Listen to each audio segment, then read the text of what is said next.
श्री शिवाय नमस्तुभ्यम।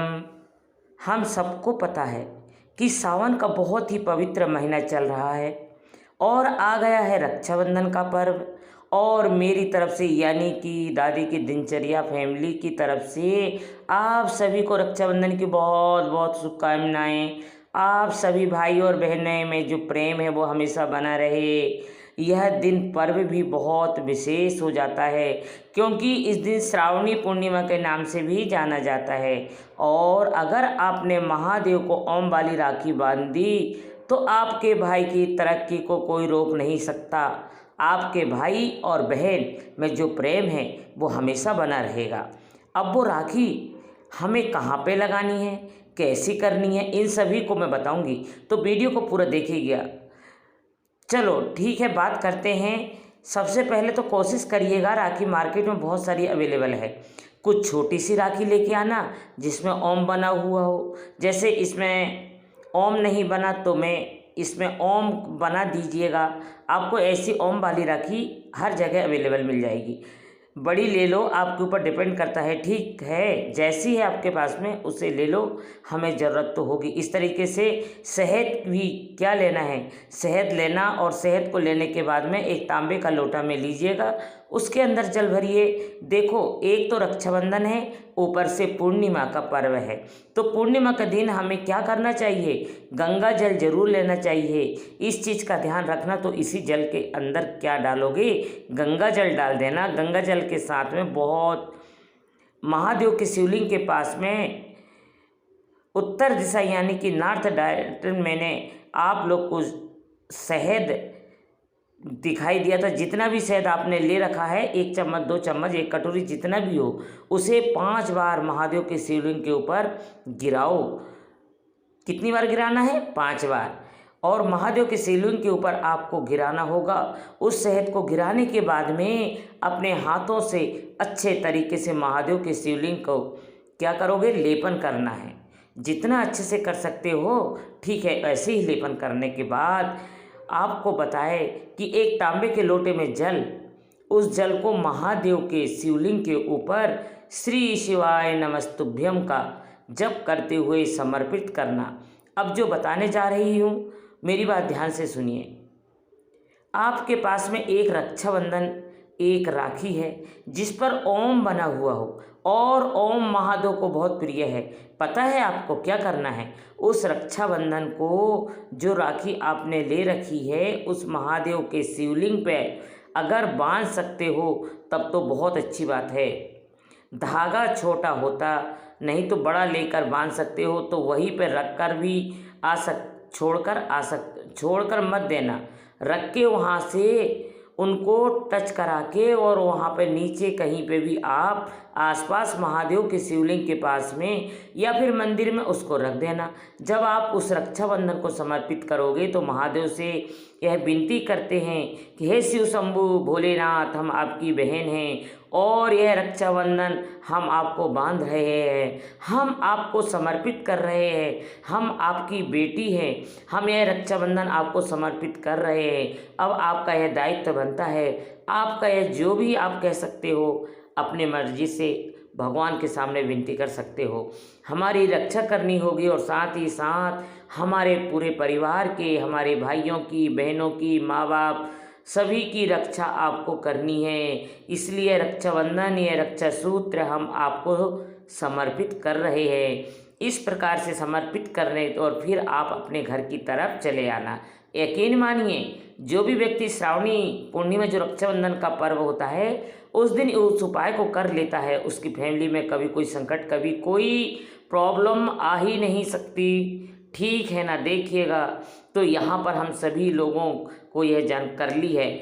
आपने इस ओर ध्यान दीजिएगा। देखो, आप सभी लोग क्या करोगे, इस टाइम पे रक्षाबंधन का जो पर्व है वो आप मनाओगे, तो आप अपने भाइयों को राखी बांधने से पहले महादेव के शिवलिंग को आप जो भी राखी बांधने जा रहे हो, अपने भाई को चांदी की हो, हीरे की हो, सोने की हो या अन्य फिर किसी भी चीज़ की हो, आप जैसा भी ले रखा है आपने उसको टच करा देना एक बार। उसके बाद बांधने के लिए जाना।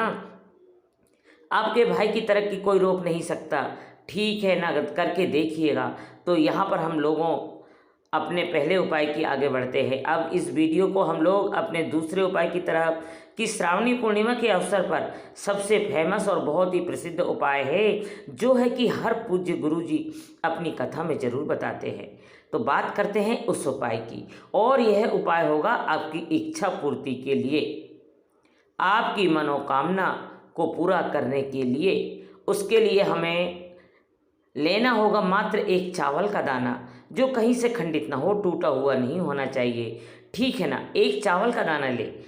इसके बाद चावल के दाने के साथ में आपको लेना होगा एक बेलपत्र, जो कि होगी बहुत ही प्यारी सी, बहुत ही सुंदर सी, जो कहीं से कटी फिटी ना हो। एक चावल का दाना, एक बेलपत्र, और तांबे के लोटे में आपको जल भरना है और जल लेना है आपको अपने घर से, और पहुंच जाना महादेव के शिवलिंग के पास में, जो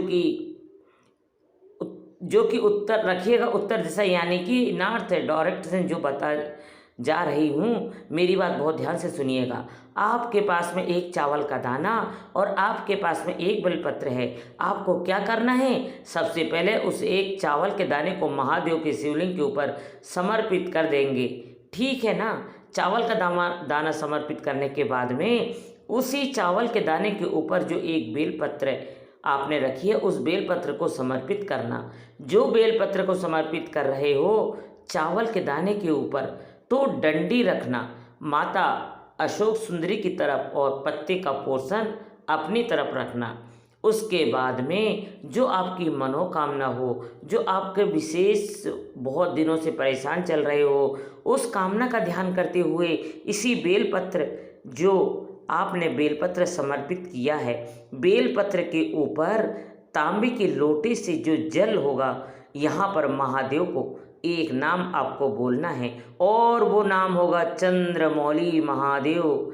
इसी बेलपत्र के ऊपर बिल्कुल स्लो मोशन में धीरे धीरे धीरे करके चंद्रमौली महादेव के नाम से अगर आपने उस एक लोटे जल को समर्पित कर दिया, यकीन मानिए आपकी फैमिली तो खुश रहेगी रहेगी, साथ ही साथ वर्षों से आपकी जो मनोकामना अधूरी रह गई है, वो आप पूरी नहीं हो पा रही है, वो आपकी मनोकामना पूरी जरूर हो जाएगी, ठीक है ना। बहुत स्पेशल तरीके से आपको समझाने की कोशिश की है, तो आप सभी लोगों को इस उपाय को जरूर करना। 2 उपाय की हमने बात कर ली है, आगे बढ़ते हैं अब इस वीडियो की हम लोग अपने तीसरे उपाय की तरफ। लेकिन ये तीसरा उपाय कैसा करना है और कहाँ पे करना है, इसकी बात हम सब करेंगे जब आप सभी लोग करके वीडियो को लाइक, और मेरे जितने भी भाई बहन आवाज़ मेरी पहली बार सुन रहे हैं, चैनल को ज़रूर सब्सक्राइब करिएगा। चलो बात करते हैं उस उपाय की। स्क्रीन पे आप सभी को चावल का दाना दिख रहा है ना। आपको क्या करना है, आपको लेने होंगे 7 चावल के दाने, जो कहीं से खंडित ना हो, टूटे हुए ना हो। सिर्फ कितने लोगों 7 चावल का दाना लेना। चावल के दाने के साथ में जो सबसे ज़रूरी चीज़ है वो आपको लेनी है पीला चंदन। ज़रूरी है कि अष्टगंध में दिखा रखा है आपको, तो आपको अष्टगंध ही ले लेना है, नहीं तो आप कोई सा भी पीला चंदन ले लो। साथ ही साथ आपको बेलपत्र भी लेनी है। कितनी बेलपत्र लोगे, सिर्फ और सिर्फ एक बेलपत्र लेंगे। देखो यही पे बताने जा रही हूँ, बहुत ध्यान से सुनिए। मैंने आप लोगों को पीला चंदन दिखाया, ठीक है ना। बेलपत्र में 3 पत्तियाँ होती है, तीनों के तीनों पत्तियों में अच्छे तरीके से आपको क्या करना है, उस पीले चंदन को लगा लेना। जितना अच्छा लगा सकते हो खूब अच्छे से पीले चंदन को बेल पत्र पे लगा लेना। लगाने के बाद में आपको लेना है एक तांबे का लोटा, उसमें जल भरिए अपने घर से, और सीधा इस जल को लेकर पहुंच जाइए महादेव के शिवलिंग के पास, और उत्तर दिशा यानी कि नॉर्थ डायरेक्शन में मेरी बहुत ध्यान से सुनना। आपके पास में है चावल के 7 दाने। चावल का दाना अगर 7 आप लेते हो तो उसे हमेशा माता अशोक सुंदरी के स्थान पर समर्पित करना चाहिए।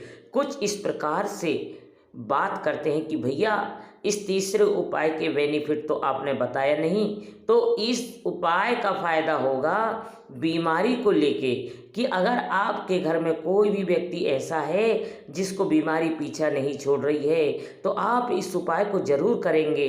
ठीक 7 चावल का दाना कहाँ पर चढ़ा दिया? माता अशोक सुंदरी के स्थान पे जो पीले चंदन से लगा हुआ आपके पास में बेलपत्र है उसे पहले टच करिए।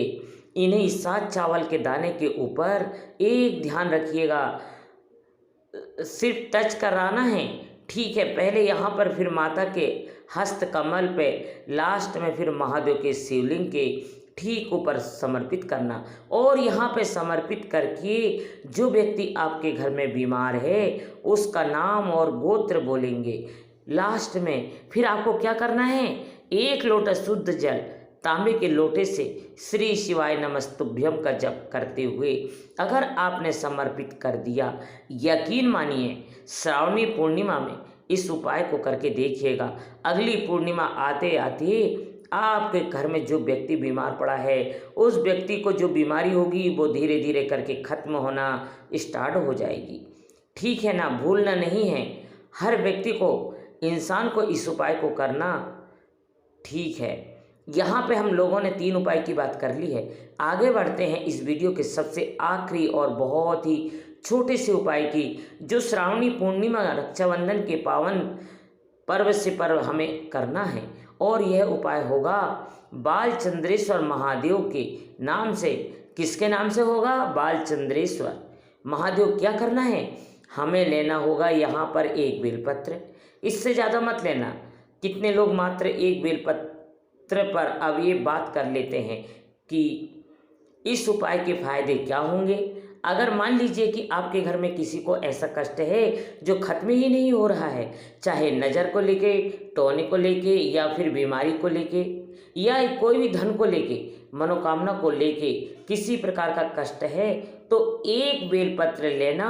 उस बेलपत्र को पूर्णिमा के दिन, श्रावणी पूर्णिमा के दिन, जहाँ से चंद्र देवता के आपको दर्शन हो रहे हैं उनके ऊपर से क्लॉकवाइज डायरेक्टर में जिस दिशा में घड़ी घूमती है 7 बार आपको कुछ इस तरीके से घुमाना है। और जब घुमाओगे तो बालचंद्रेश्वर महादेव के नाम से घुमा करके, और उस जो भी आपके जीवन के कष्ट होंगे उसे आपको कहते हुए महादेव के शिवलिंग के ठीक ऊपर उस 1 बेलपत्र को अगर आपने आज कर लिया तो यकीन मानिए आपकी वर्षों पुराने जो कष्ट होंगे वो सारे कष्ट खत्म हो जरूर होंगे।